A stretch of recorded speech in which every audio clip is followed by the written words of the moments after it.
Hi everyone, welcome back to the HUBient Talent channel. This is Stella.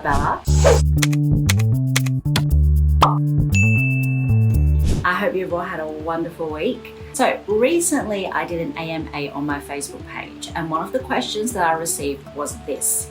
So I thought it'd be a great topic to talk about and answer in my videos. How to get more self-confidence. Personally, self-confidence is an issue that I've struggled with for a lot of my life when I was younger. And I mean, even now, I'm not the most confident person in the world, but I have gotten a lot better since when I was younger, because I came to Australia when I was very young and I didn't know the language. I obviously looked different, acted different. So going through primary school and high school, I did get bullied quite a lot, which really knocks your self-confidence. And I'm sure a lot of people, if they have low self-confidence, usually it's to do with something that's happened to them in the past that's caused them to feel less about themselves.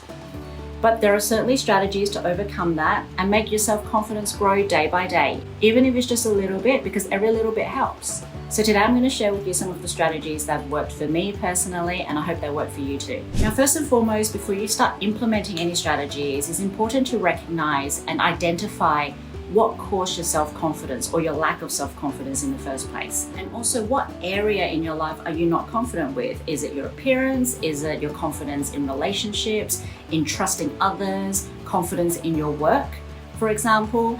Or you could just have low self-confidence in everything. But it's important to identify sort of the starting point of where you started feeling less about yourself. And it might be a little difficult if you haven't really thought about it in the past and you don't really want to dig up past emotions or issues because you don't want to feel those things again. But if you are serious about improving your self-confidence, it is important to dig a little deeper and see exactly where that issue started from. Think about it. Perhaps you have a problem trusting other people because you've been lied to in the past, or you don't have confidence in relationships because you've either been rejected or previous relationships have not worked the way you had planned, or you have self-confidence issues about your appearance or the way you carry yourself because of a few comments people said about you, or because you were bullied when you were in primary school or high school or growing up.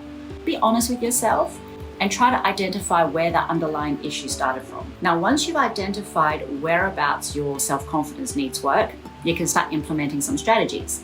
So here are my strategies that I've found to have really helped with my own self-confidence in the past. Number one is learning to accept yourself for who you are and accept things that you can't change. Anything that's happened to you in the past, you can't change anymore. The only thing you can do is to learn from it. Same thing with your appearance. If you feel like you're too short or your nose is too flat or your eyes are too small, these are things you can't change and you shouldn't change. I know nowadays there's actually cosmetic procedures you can do to change it, but before you go that far, learn to accept yourself and love yourself for who you are first. Accept the things that you tell yourself are flaws to you, because you stare at yourself every day nitpicking on those little flaws that may seem like a big deal to you. But to somebody else, it's that little flaw that makes you quirky and different and makes them love you even more. So before you go and drastically change yourself, really learn to accept yourself first and love yourself for those flaws. Everything that you view as negative, whether it's to do with your appearance or your past or something about you, a personality quirk, for example, all of those things can have a positive impact on your life and the lives of others. Think about how all of those negative things may have contributed to who you are today. And your negative experiences have given you so many life lessons. And thanks to that negative experience, it's now teaching you to be more cautious before you jump into your next relationship or next job or next social experience, so that you don't make the same mistakes again. Which leads me to my next point. Number two, being grateful for what you have. Now, similar to point number one, people with low self-esteem tend to be very pessimistic and they always look on the negative side first, or maybe only look on the negative side. Not only learn to appreciate what you view as flaws, but also look at the things that you're actually proud of or happy about. And same thing with your daily life. There is so much to be grateful for every single day, but the negative things always tend to make the loudest noise. Shut out the noise for a second, maybe a few minutes of every single day. At the start, as soon as you wake up, shut out all of the noise and think about the things that you are grateful for. Maybe you've got someone around you who really cares, whether it's a partner, a friend, a family member. Maybe you're currently healthy, mobile. You have the freedom to go outside and enjoy the sunshine or the rain whenever you want to. Or it might even be something as simple as just, I'm grateful for the fact that I'm able to put food on the table and provide myself an independent style of living. Something as simple as that, which a lot of us do take for granted. If you think about it, a lot of the people in the world don't have even half of what we have. Every single person still has more than someone in the world, and we should be grateful for that. Number 3, don't believe your own thoughts. Now, for people with low self-confidence, we always tell ourselves the reasons why we shouldn't do something, or we tell ourselves this is the reason why this negative thing happened. And there's a lot of self-blame that goes on. You know, we throw words around like, I'm not good enough, they're all gonna hate me, I'm gonna fail at this, why do I even bother? All of those negative thoughts and words serves no purpose other than to make our own self-confidence even worse. Now, for a lot of us, our self-confidence journey starts from a very young age, from interactions with our parents, our friends, school, and if we've been bullied in the past, a lot of us let that carry on into adulthood as well.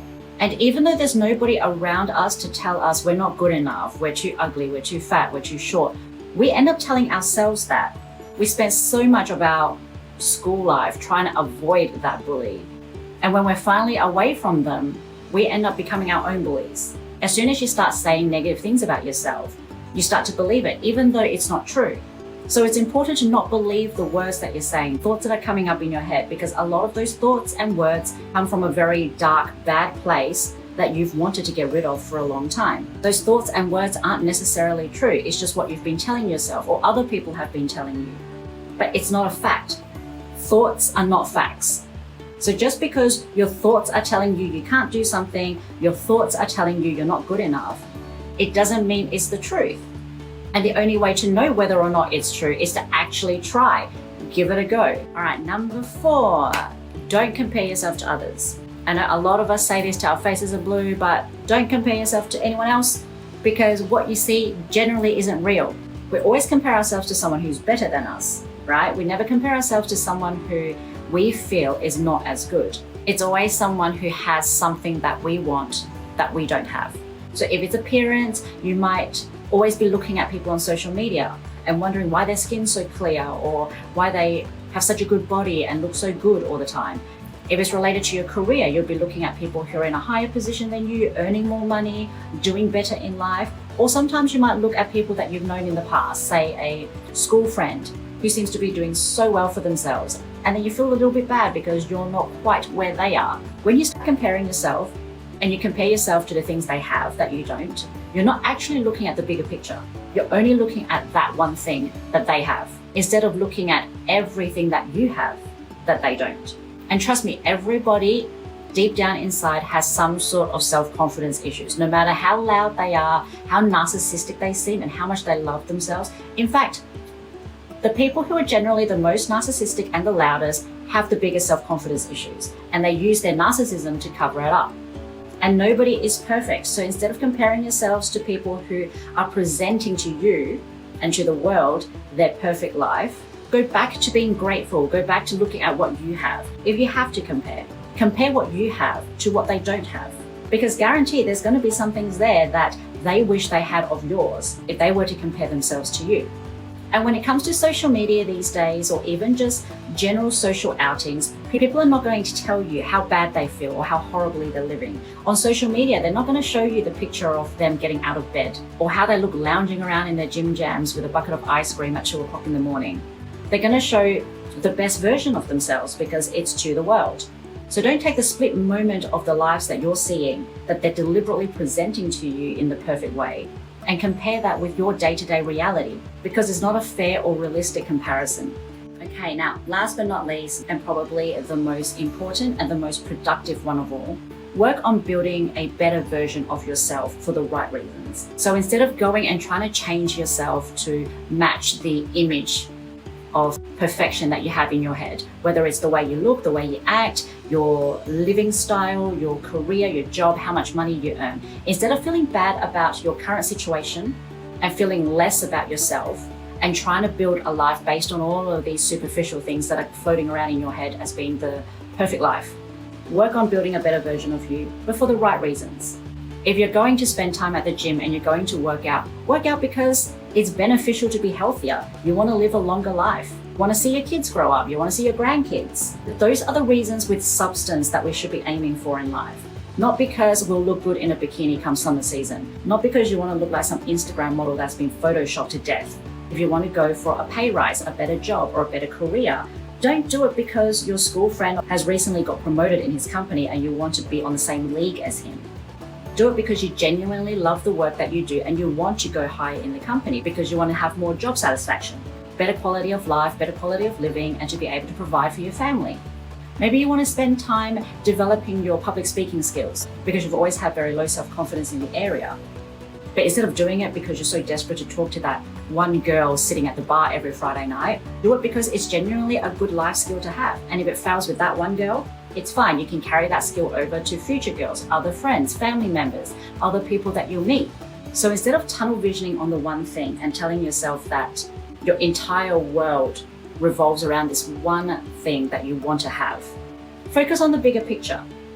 Pick the qualities that you want to have and you want to improve on because you want to be a better person. In general, you want to be a happier, healthier, more educated person, and you want to be someone that has more substance, and that's why you're trying to improve, rather than just focusing on the one thing that you don't have right now. Because trust me, even if you end up achieving that one thing, it's not going to make you any happier, it's not going to make you any more confident, because whatever that thing is, it only plays a small part in who you are as a person, and only a small cause of the reason why you have low self-esteem in the first place.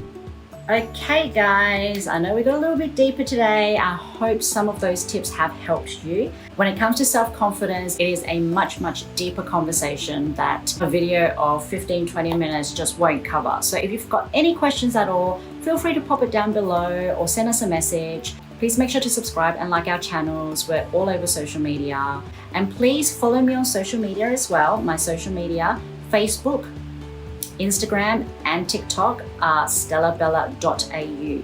Feel free to drop me a message, or next time I have an AMA again, please ask me all the questions you like. So if you'd like me to answer your questions on one of these videos, do join in on the AMAs or just send me a message. I'd love to hear from you.